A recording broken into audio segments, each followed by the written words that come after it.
బాగా పండిన బనానా తీసుకోవాలి. బాగా పండలేదనుకోండి, పండకుండా ఉన్నట్టయితే కనుక ఈ విధంగా మనం రైప్ చేసుకుంటే బాగుంటుంది. ఇప్పుడు ఇదంతా తీసేసి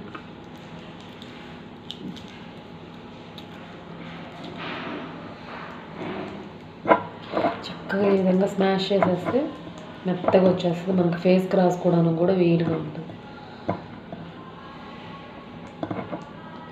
ఇప్పుడు ఇందులోకి కొద్దిగా హనీ యాడ్ చేసుకోవాలి. యాక్చువల్గా ఆయిలీ స్కిన్ ఉన్న వాళ్ళైతే హనీ వేసుకోవాల్సిన అవసరం లేదు. కాకపోతే ఇప్పుడు కొంచెం వింటర్ సీజన్ కాబట్టి కొద్దిగా వేసుకుంటే చాలు, 2 drops.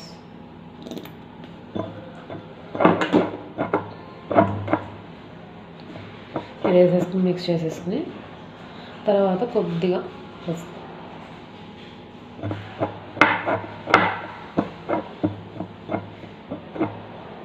ఇట్లా. ఇందులో కొంచెం పెరుగు కూడా వేసుకోవచ్చు. నేనైతే వేయటం లేదు. పెరుగు నా ఫేస్కి అంతగా సెట్ అవ్వదు కాబట్టి నేను వేయట్లేదు అనమాట. చక్కగా పేస్ట్ లాగా వచ్చేస్తుంది. ఇప్పుడు దీన్ని ఫేస్కి అప్లై చేసుకోవాలి. ఇది మనకి క్లెన్సింగ్గా పనిచేస్తుంది. అదేవిధంగా స్కిన్ స్మూత్నింగ్.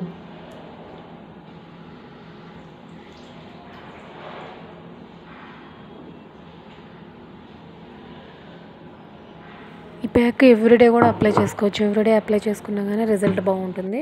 ఎవ్రీడే టైం కుదిరినప్పుడు వారానికి ఒక 2-3 సార్లు వేసుకున్న చాలు.